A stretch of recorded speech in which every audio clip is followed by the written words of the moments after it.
খবর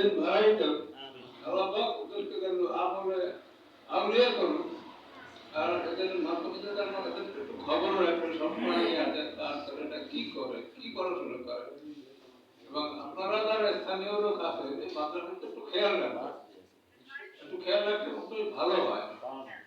আর আমার এখানে একটু ছাত্র যাতে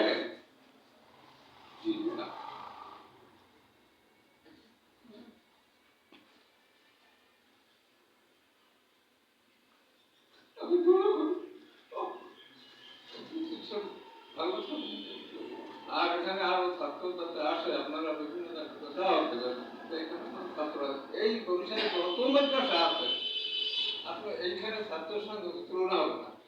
আর এই যে পড়ার যে কায়দা এই যে কোথাও নাই, কিন্তু আমি তো অনেক বাজার করছি, আমি চিন্তা করছি যে এই মতো সার্ভিসে পাতা 1 ঘন্টা সার্ভিসে সফল বয়ন এত জানতে চাই এখানে এই সার্ভিসগুলো আমি শেখাই তারপর একটু বাচ্চা আপনি দেখেন কিন্তু চাকরির সাথে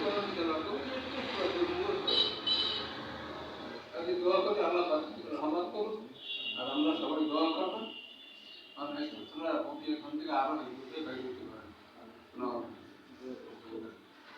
আরো একটি সুখবর এই মাদ্রাসার জন্য আমাদের এই ছাত্রদের ভিতরে আমার যে বাতিতে আছে ওর ঢাকায় কয়েকদিন আগে জি টিভিতে চান্স পেয়েছে, সেখানে দ্বিতীয় রাউন্ড পর্যন্ত ছিল। আলহামদুলিল্লাহ শুকরিয়া, ওর জন্য দোয়া করবেন যাতে এই মাদ্রাসার ছেলেরা এরকম আরো যাতে উচ্চ পর্যায়ে যাইতে পারে, এজন্য দোয়া করবেন। তারপর আরো একটি সুখবর, এই মাদ্রাসার জন্য আল্লাহ পাক রব্বুল আলামিন 1 খণ্ড জমির ব্যবস্থা করে দিয়েছেন এই কঠুরাকাঠিতে।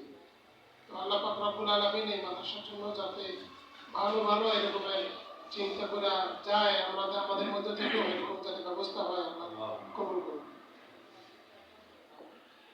আলহামদুলিল্লাহ, এখন দোয়া হবে। দোয়ার পূর্বে আমার চাচাই কিছু বলুক, তার বাড়িতে আমরা আসি, তার অনুভূতি কি আজকে।